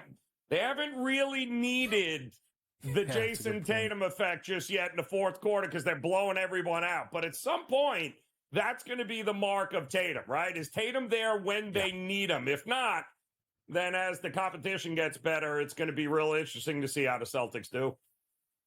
And that probably is the cure-all. Just don't need him, and you'll be fine. And that is the way all the pricing looks right now. First made 3 goes to Al Horford. Let me ask you about this second game here with I know, right? Just kind of course it does, right? It took ages for it to even get there. Wow. Thunder Mavs were in an interesting spot where with Embiid, we knew he wasn't right? Like we absolutely knew Embiid wasn't right. With Luka, it feels like he's not right, but I'm not as positive, Joe, as I was with Embiid. And, of course, Luka's availability, but Luka's, hey, am I at 80%? Am I at 90%? Am I at 100%? Is no doubt the biggest thing in this series right now. Right, but he's still averaging 28.3 points, 8.4 boards, and 9.3 assists. And if you're going to and that, by the way, that's under 40% shooting, and he's only hitting 23% from 3-point range. So if he's hampered, if he is hurt, and this is what he's giving us, then I'm with you. What the hell are we supposed to do, Walsh, if all of a sudden he feels better tonight? What are the numbers going to be if he's better? Joe, let me tell you, I'm on him to lead tonight's game in scoring at plus 100. I couldn't agree more with what you said. Here's what I know. And the NBA players are very interesting because I think sometimes it's hard not to just get boxed in with what you just saw. But think about when we bet the NFL week to week, right? And one of the reasons you and I ended up on a lot of unfortunate Giants primetime bets is like, well, they can't be as awful as they were last week. Now, it doesn't mean that those all win. The point is, the zigzag theory is something that everybody understands. And then the NBA playoffs begin, a team wins 2 games at home, and we go, I mean, I'll tell you right now, I don't know why they don't end this series. I don't know why they even play basketball. And I think it's going to be really interesting tonight if Boston handles their business. Again, they're a billion-point favorites. And if OKC does as well, trying to zone in, Joe, on who blows the 2-0 lead. Because I'll take my chances that somebody is going to blow a 2-0 lead. It's cliche, but it remains true, right? A series doesn't start until a road team wins a game. I mean, until a home team can go now, and Denver is a little unique from it because they've got an uphill battle. But Dallas losing this game, to me, not the end of the world in a series. I still think it's going 6 or 7 games. I agree completely, and I do think it's what makes the defending champs very interesting because the road team has not only won 1 game, 2 games, but they are the defending champs, and we've spent 2 years telling everybody how great they are, and then it took 2 losses for everybody to completely give up on that core. We're going to ask Joe a little bit about the ice as we are live right now with Rangers and Hurricanes scoreless currently. We'll see if that's the case on the other side.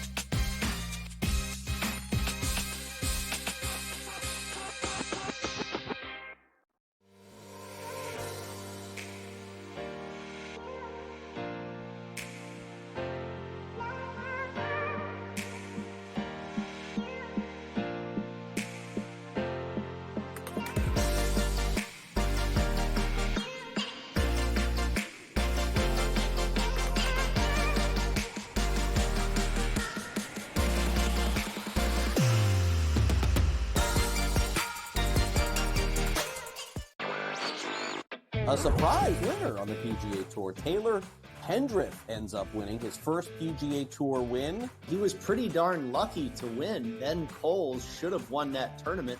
Also seeking his first PGA Tour victory, he went into the 18th hole, the easiest hole on the golf course, with a 1-shot lead, and he was there in 2, just less than 30 feet from the cup. Newswire, only on SportsGrid.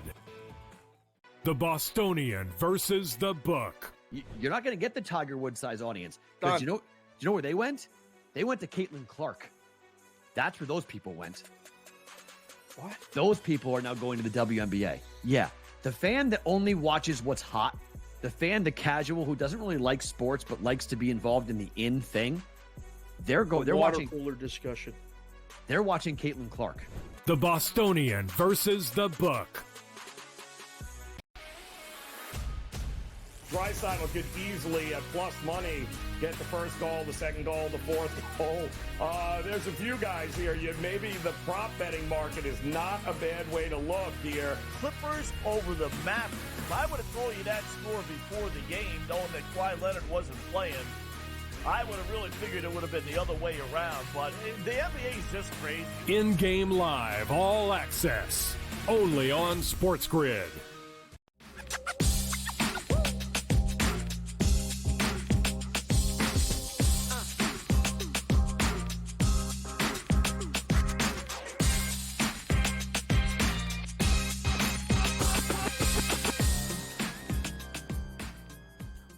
Before we get to the hockey, we're back right here, SportsGrid's Game Time Decisions. Kevin Walsh, I'm talking to Joe Ranieri. Joe, I do want to ask you, because, look, you're down there, near South Beach, and I know you keep your ear to the ground. The Jimmy Butler stuff's been interesting because, look, he wasn't available, and we knew that was going to be bad for Miami. And then a video of Jimmy in, I don't know, he's probably in some foreign country because that's what Jimmy likes to do in the offseason, perhaps drunkenly saying that the Celtics and Knicks would have both easily been eliminated had he not been injured. It looks like that did maybe rub the Heat front office the wrong way, and there's a contract conversation that has to begin. Do you have any inclination right now as to whether Jimmy's going to be a part of the Heat next year? Yeah, I don't think they have a choice at this time because of the way it is, where it's structured, what they've given up here. And let's not forget, it wasn't just Jimmy Butler. Rozier was supposed to be the other half of that duo, and he just, because of the neck issue, went MIA. So they do need one more piece here, and I'd be shocked. Pat Riley's not going to blow it up and start from scratch. And at this point, what are you going to get in the market for Jimmy Butler? You got to ask you. He's a little bit older, more injuries. Don't know that there's going to be a line around the corner for his services at his price. So I think he stays one more year, and then I think the finagling is going to be, where does Donovan Mitchell go once he gets swept here by Boston? Yeah. Where does Kevin Durant go? There are some big names out there that I would never put it past Pat Riley to add one more name in this crew here and give it one more shot before he knows he's got to set it on fire and blow it up. Yeah, and I think the only thing I'll add to that is if you believe Jimmy is leaving Miami, then you figure out which other star is leaving their current situation. That's Miami correct. only lets Jimmy go if somebody else is coming in. Joe, curious what you think of the ice here. First time I've kind of been able to ask you about some of these series, but look, the Carolina prices, I can't pretend to know as much about hockey as I do some other sports. But the Rangers thing, for me on the surface of most points, at home, third best odds to win the East behind Florida and Carolina. It seemed wrong. But I know things like that happen in the NBA occasionally, but it seemed wrong. The Rangers have not lost a game yet in this postseason. What do you think about their series with Carolina? Yeah, and they've gotten a lot of the breaks, right? I mean, Carolina certainly deserved better in game 2 than one, unfortunately, it ended up with here. They were the better team for most of that night there, but a couple of mistakes, and give credit to the Rangers, they were able to capitalize. And I said the same thing with Boston in game 1 against the Panthers. The Panthers made sloppy mistakes, and it cost them each and every time. Feels like Carolina and the Rangers are not that far apart despite the 2-0 lead here. They were great at home. And I do think the Rangers are going to be tested before this series is over, and I think it begins here tonight. And we'll learn a little something about Shesterkin and this Rangers team. Absolutely. What do you think about the Stars-Avs game? I'm playing under 6.5, but this Avs offense they've been incredible. So, look, I know there's a path for this blowing up in my face, but I'm on this under 6.5. Yeah, I do think this series has got zigzag written all over it now that Dallas lost the first game. I do anticipate Dallas wins game 2. They go to Colorado. Colorado will figure out a way to score 8 goals in game 3. Dallas will come back, make the adjustments. They'll win game 4, and so on and so forth we go.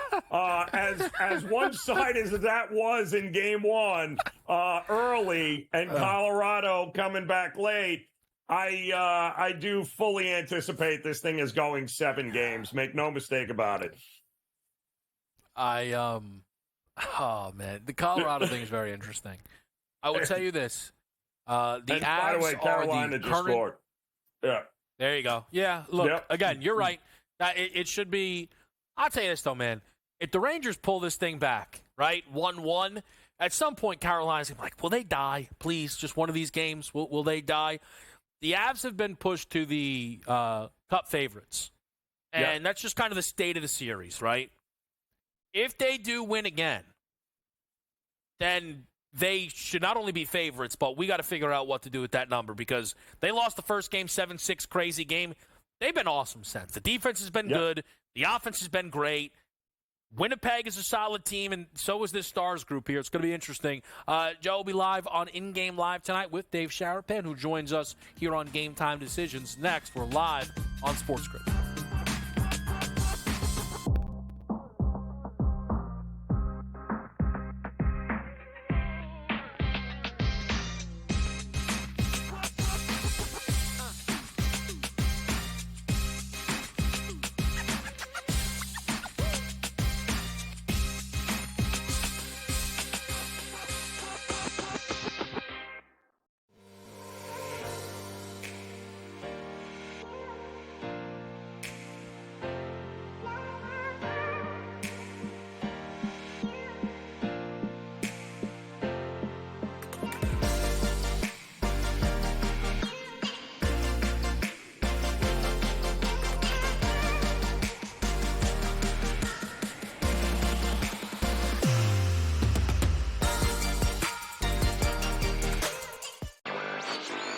A surprise winner on the PGA Tour. Taylor Hendrick ends up winning his first PGA Tour win. He was pretty darn lucky to win. Ben Coles should have won that tournament. Also seeking his first PGA Tour victory, he went into the 18th hole, the easiest hole on the golf course, with a one-shot lead, and he was there in two, just less than 30 feet from the cup. Newswire, only on SportsGrid. The Bostonian versus the book. You're not going to get the Tiger Woods size audience because do you know where they went?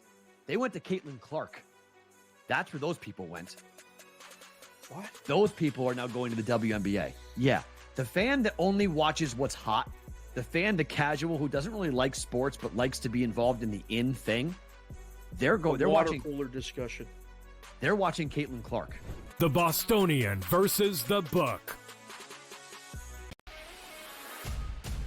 Draisaitl could easily, at plus money, get the first goal, the second goal, the fourth goal. There's a few guys here. Maybe the prop betting market is not a bad way to look here. Clippers over the Mavericks. If I would have told you that score before the game, knowing that Kawhi Leonard wasn't playing, I would have really figured it would have been the other way around. But the NBA is just crazy. In-game live, all access, only on SportsGrid.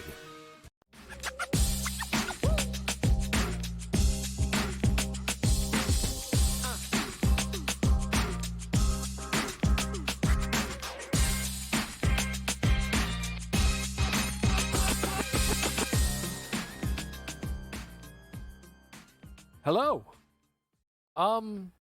This is the face of someone who just got an update that Aaron Judge hit about 473 feet. Consig is here. Dave Sharapan, how are you? Good to see you. New York gears on. All right. How about that? Judge is back. Judge is back. I was asking if he was back earlier. I mean, the MVP race is on. Get the tickets. Here we go. Come on in. You can play it. We'll get you. No, I wouldn't do that. No. Come on in. Come on in. Make a play. Let's go. Oh. It's time. Interesting. You've seen it before. Interesting. Yeah, listen, I've been challenged today. They said, I saw you in the Yankee stuff yesterday, on SportsGrid, and the Yankees won. So we need you, and, we need you to put on the Rangers stuff. I said, I'm putting on the Rangers stuff to take them down today. Carolina for everything. That's where I stood before the game. That's where I stand now. Right. Carolina lost the first two games. Can argue that they probably could have won both games. You saw the price adjustment, K-Dub. The books went and got that Ranger money, did what they had to do. What a great bracket. Look at that thing. The hockey playoffs have been unbelievable. I mean, now that you're a hockey guy, you're up tweeting late at night. I mean, you're making references to stuff to talk about with Donnie, and there's no chance that Donnie's even awake for the first period. We know that. That's right. Right? I will say this. I made a mistake yesterday. What? I think people know.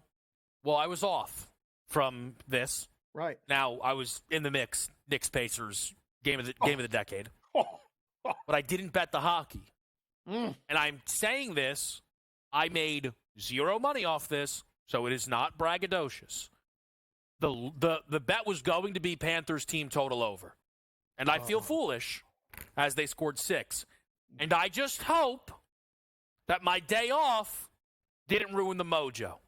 Because round 2's been kind. Yes. Would you like my hockey pick for tonight, sir? I'm on the edge of my seat waiting. It's like I'm on the edge of the bench waiting to jump over the boards and take my shift. And I can't wait to get on the ice.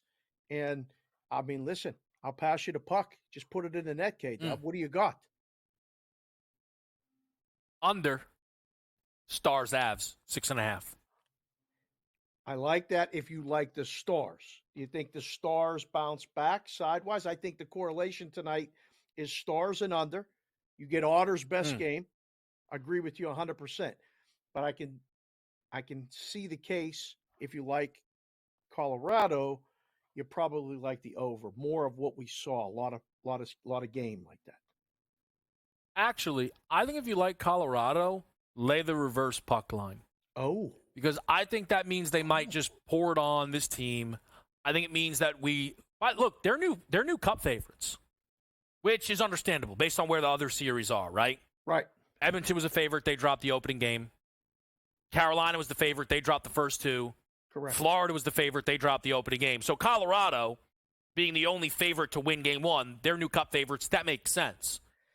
But They have to be, because if they win, K-Dub, they go home for 2 games.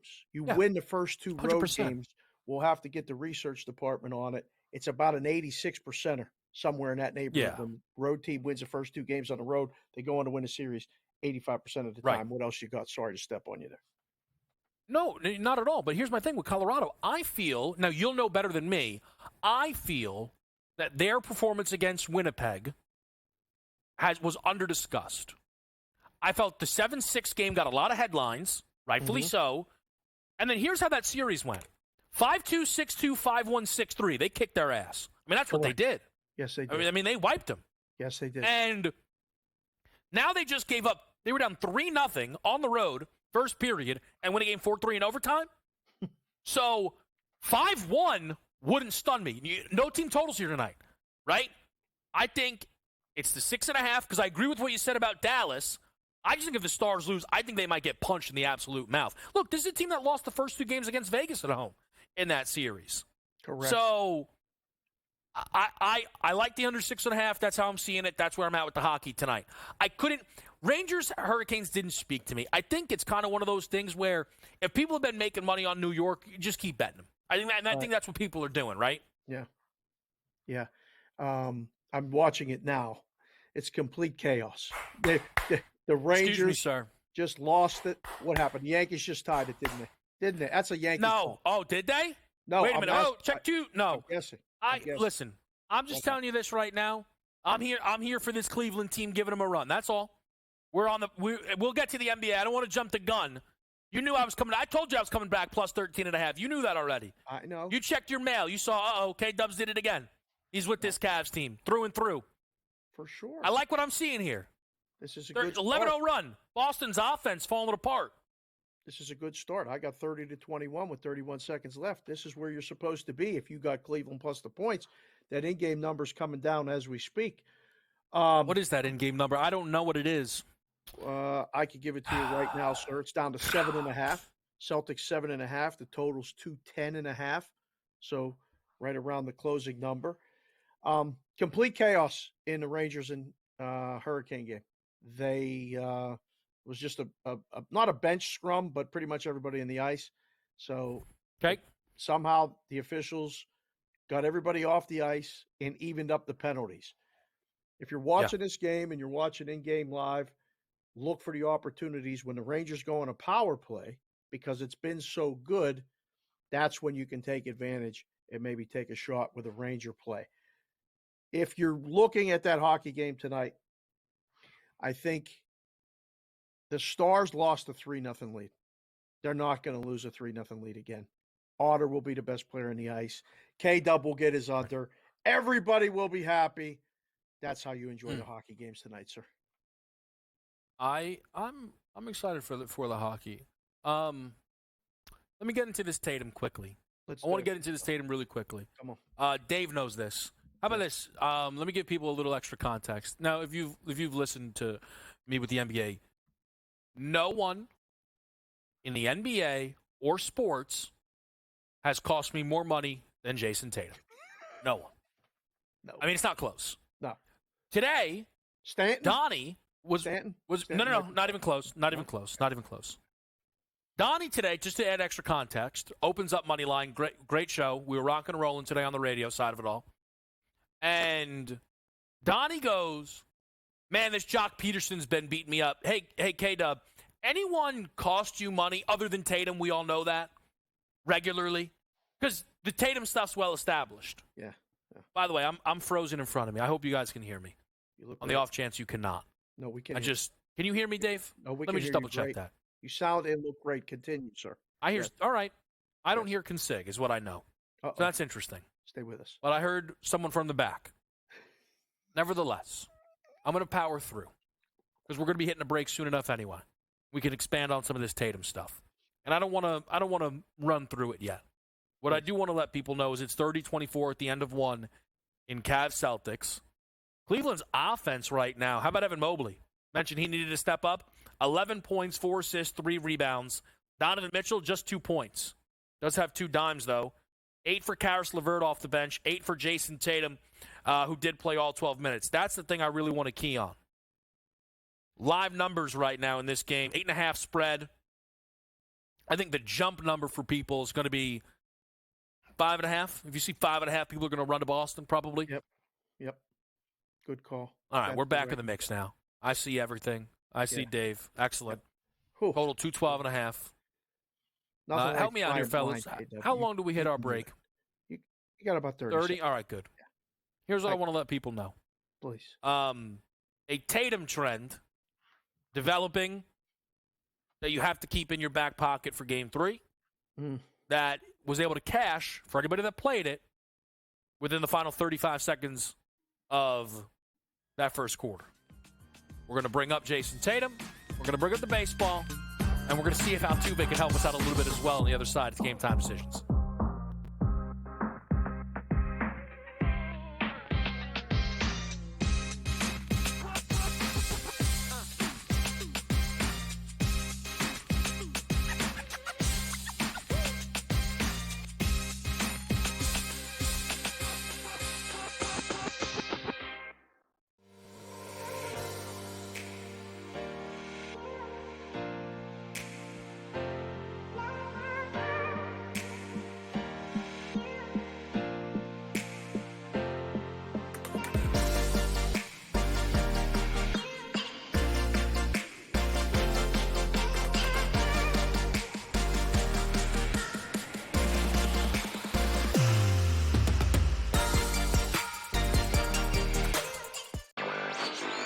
A surprise winner on the PGA Tour. Taylor Pendrith ends up winning his first PGA Tour win. He was pretty darn lucky to win. Ben Coles should have won that tournament.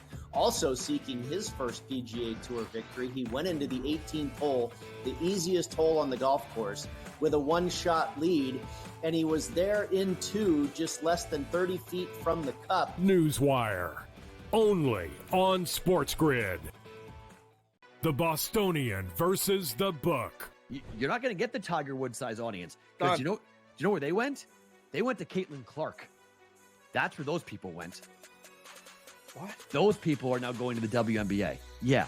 The fan that only watches what's hot, the fan, the casual who doesn't really like sports but likes to be involved in the in thing, they're watching cooler discussion. They're watching Caitlin Clark. The Bostonian versus the book. Draisaitl could easily, at plus money, get the first goal, the second goal, the fourth goal. There's a few guys here. Maybe the prop betting market is not a bad way to look here. Clippers over the Mavericks. If I would have told you that score before the game, knowing that Kawhi Leonard wasn't playing, I would have really figured it would have been the other way around. But the NBA is just crazy. In-game live, all access, only on SportsGrid.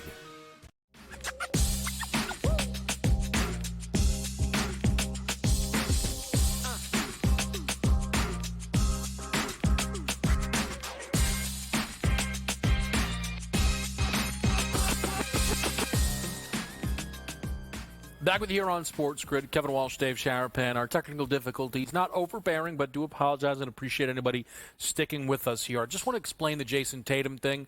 And look, for the tales of him costing me cash, they are as old as time. And it is why his first quarter points prop of 6.5, which was going to be my best bet, but I ultimately left alone, just hit.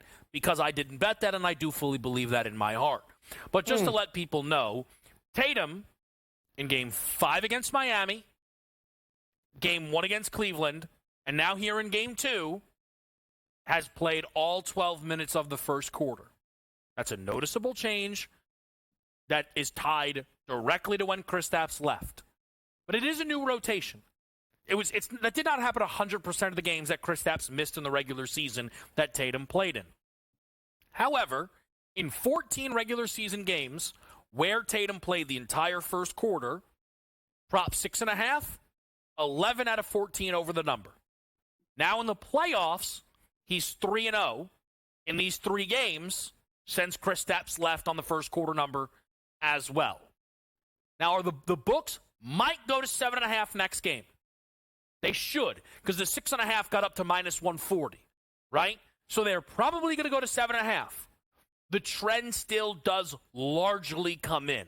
Not as wild of a hit rate, but it still does largely come in.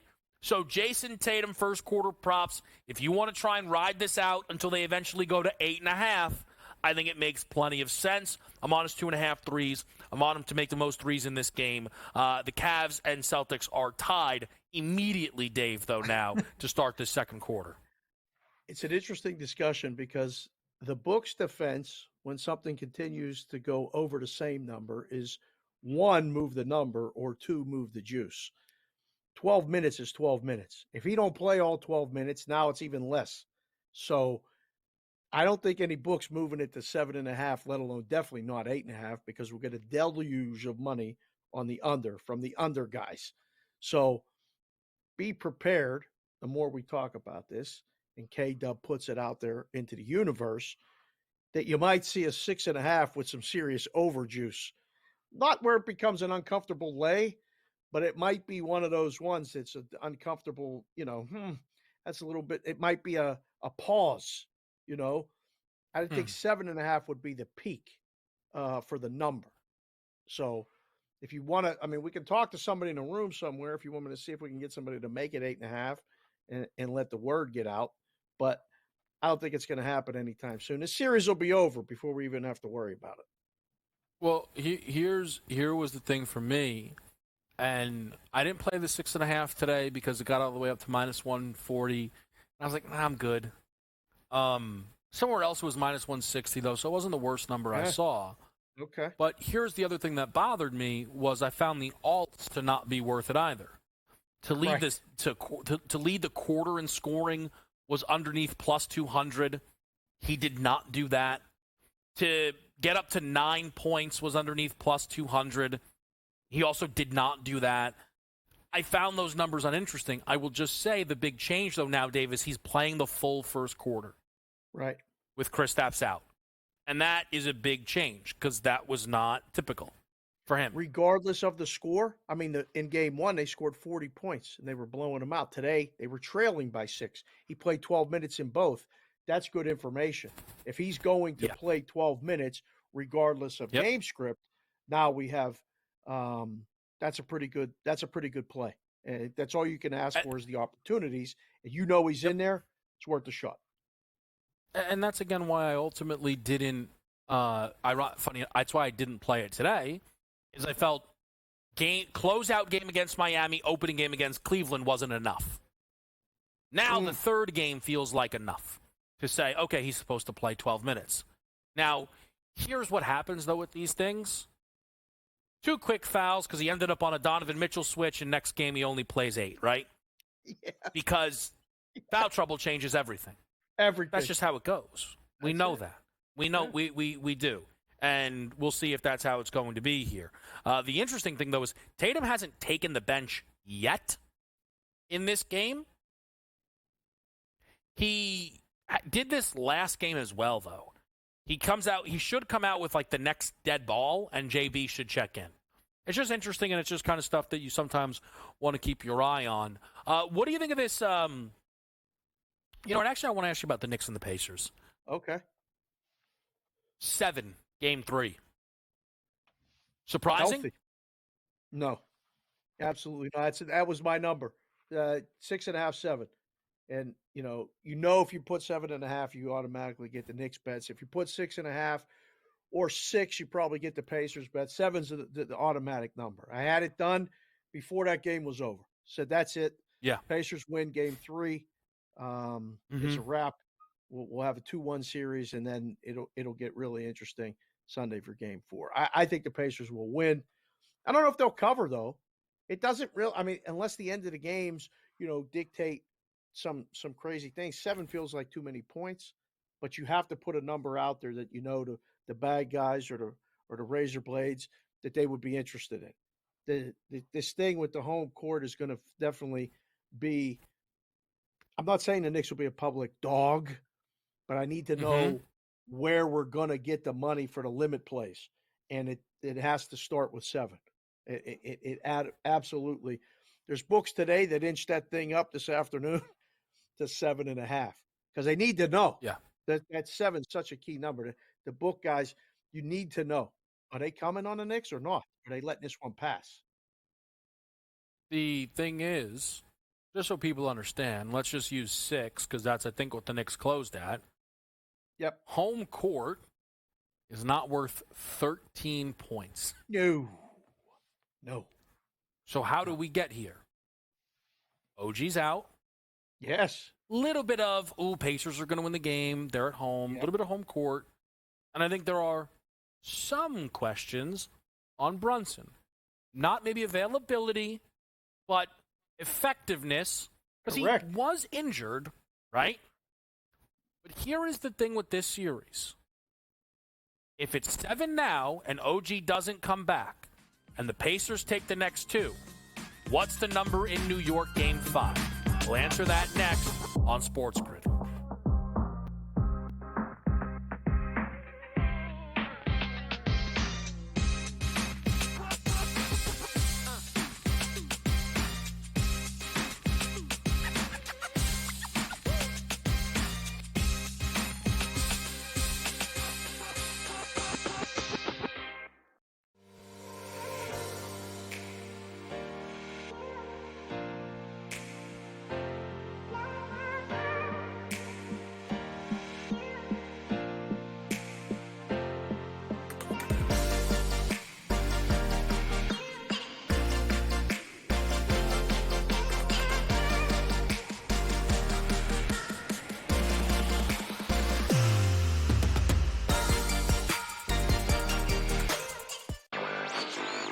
A surprise winner on the PGA Tour. Taylor Pendrith ends up winning his first PGA Tour win. He was pretty darn lucky to win. Ben Coles should have won that tournament.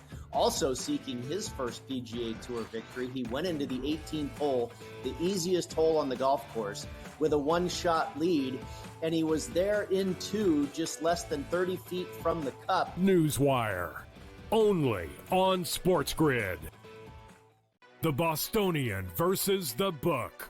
You're not going to get the Tiger Woods size audience because do you know where they went? They went to Caitlin Clark. That's where those people went. What? Those people are now going to the WNBA. Yeah, the fan that only watches what's hot, the fan, the casual who doesn't really like sports but likes to be involved in the in thing. They're watching cooler discussion. They're watching Caitlin Clark. The Bostonian versus the book. Draisaitl could easily, at plus money, get the first goal, the second goal, the fourth goal. There's a few guys here. Maybe the prop betting market is not a bad way to look here. Clippers over the Mavericks. If I would have told you that score before the game, knowing that Kawhi Leonard wasn't playing, I would have really figured it would have been the other way around. But the NBA is just crazy. In-game live, all access, only on SportsGrid.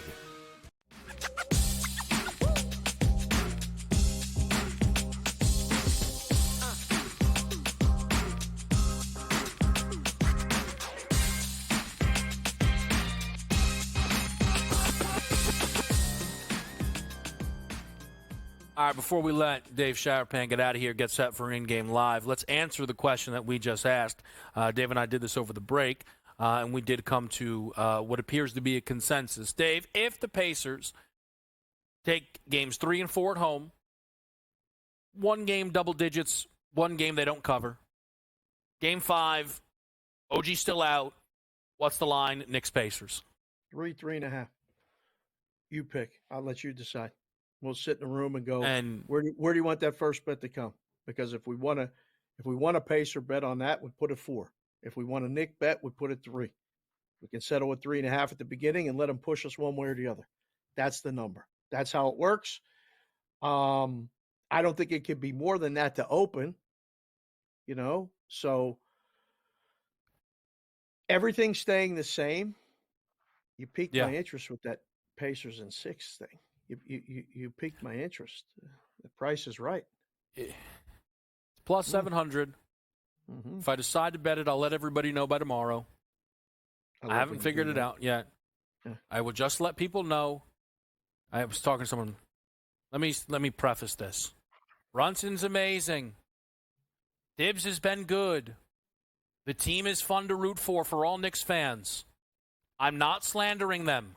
Don't. Pacers in 6 might have value. That's all. That's all. That's all. It's okay. Last thing, someone made a good point to me, our producers, to ask you this, in case this is the last time I get to talk to you until next week. Okay. Skeens makes the debut. Huh. I can't wait. You know what I'll be Forget doing the on Pirates Saturday? fan. I might be in Pittsburgh on Saturday. Hope. But forget the is Pirates alive. fan thing for a minute. For a minute. Yeah. In the room. Yep. You got someone asked, hey, guys, we're going to take Pirates money today, right? Or what? Well, I think you'll take Pirates money, but the K prop will get more handle on that game. Interesting. You know, it's gonna be fun. I don't know how much handle we'll do on the game, but all the props. How many outs is he going to go? I mean, Sammy was texting me this morning. How many outs is he going to go? He's never gone more than 3 2/3. What do you make the number? 4 innings is 12 outs. Do we make it 12.5? Does he pitch through the 4? No books posting that. I'll tell you, not here. At least where I look. Let's put it up. Let's put it up. We'll do it. They'll Listen, post the we'll do it strikeout on number. Saturday. If you're working, They'll we'll post do it on the strikeout Saturday number. on the air. We'll do it All on right. Saturday. Yeah, Cool. we'll do it on I'll hold you Saturday. to it. 15.5 to 14.5. Anything else before we let you go? Kansas City Royals tonight. Standalone baseball game. Are you kidding me? Yeah. If the playoff action isn't your thing, Kansas City Royals, one of the best teams in the league against the Angels. Hey, if you're watching that game, not you, Dave, but you out there, you better have minimum 4 TVs, right? Because I want playoffs, and maybe you're watching a Twitch streamer, all right? Yeah, Royals Angels is coming in 4th, all right? If that game, you're a sicko. And by the way, the crew back here, they're sick. I'm going to walk out of here with 4 Bobby Witt Jr. plays if I had to guess. See what I'm saying? That's what the people want. Sometimes you got to give the people what they want, K-Dub, even if it's on the 4th TV. Close it strong, brother. All right, there he goes. Catch him on In-Game Live up next as Dave Sharapan, Joe Ranieri will be handling business where they not only will be following this live board but bringing in 2 big playoff games. Stars and Avs mentioned that under 6.5. Let's button up here our final picks for Oklahoma City and Dallas. Give me Luka Doncic, my favorite bet to lead this game in scoring at plus 100. I think it's a clear Luka bounce back coming off of a game where he not only went under the prop. No. Luka Doncic with just 19 points. First time under 20 this postseason. If you look at Luka off of a loss so far, 32 Game 2 against the Clippers, 35 Game 5 against the Clippers. Luka bouncing back is a very real thing, and it's very reliable. While I know there are some questions around his health at plus 100, it's worth testing out because I also think SGA could fall off just a tick. 13 free throw attempts, multiple made threes last night. If that is 8 made free throws instead of 11 and 1 made 3-point shot instead of 2, I just removed 6 points off the board. You want to go down 29 to 23, I think Luka's 30 or better. So I think that's tough to make up. And then lastly, under team total, under 111.5. They hit this against Dallas in Game 1. They only hit it once against the Pelicans in that series, and the Mavs only gave up that number once in their series against the LA Clippers, so we're playing an under team total on Oklahoma City. I'm Kevin Walsh. That is Game Time Decisions. I will see you Saturday. Best of luck. In-Game Live is next.